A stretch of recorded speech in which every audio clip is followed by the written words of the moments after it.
Guys, কখনো কি ভেবে দেখেছো যে একটা গেম কতটা ভয়ঙ্কর হতে পারে?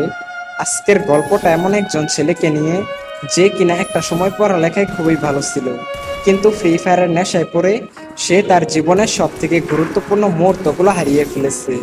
ছেলেটা কি এমন করেছিল, আর ছেলেটার ভুল কি ছিল? গাইস, বিশ্বাস করো, এই গল্পটা শোনার পর তোমার চোখের পানি তুমি ধরে রাখতেই পারবে না। তো চলো আজকের গল্পটি শুরু করি। সুহান ছিল ঢাকার মধ্যবিত্ত পরিবারের ছেলে। ক্লাস 10-এ পড়ে। পড়াশোনায় খুবই ভালো। প্রতিবার স্কুলের পরীক্ষায় প্রথম থেকে পঞ্চমের মধ্যে তার রোল থাকতো। বাবা ছিলেন ব্যাংকের অ্যাকাউন্টেন্ট, আর মা হলেন গৃহিণী। তাদের পরিবারটা আনন্দ এবং খুশি দিয়ে ভরা ছিল। প্রতিদিনের মতো আজকেও সুহান তার স্কুলে যায়।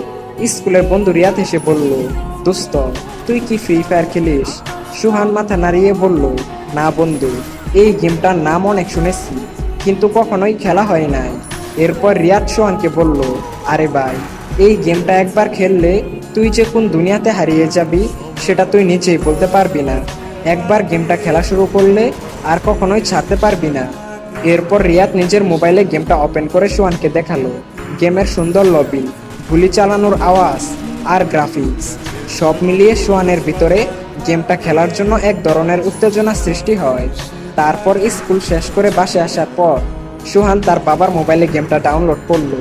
এরপর থেকেই সোহান মাঝে মধ্যে ফ্রি ফায়ার গেমটা খেলতো। প্রতিদিন আধা ঘন্টা থেকে 1 ঘন্টার মতো গেমের দুনিয়াতে হারিয়ে যেত। শুরুর দিকে সোহান তেমন একটা ভালো খেলতে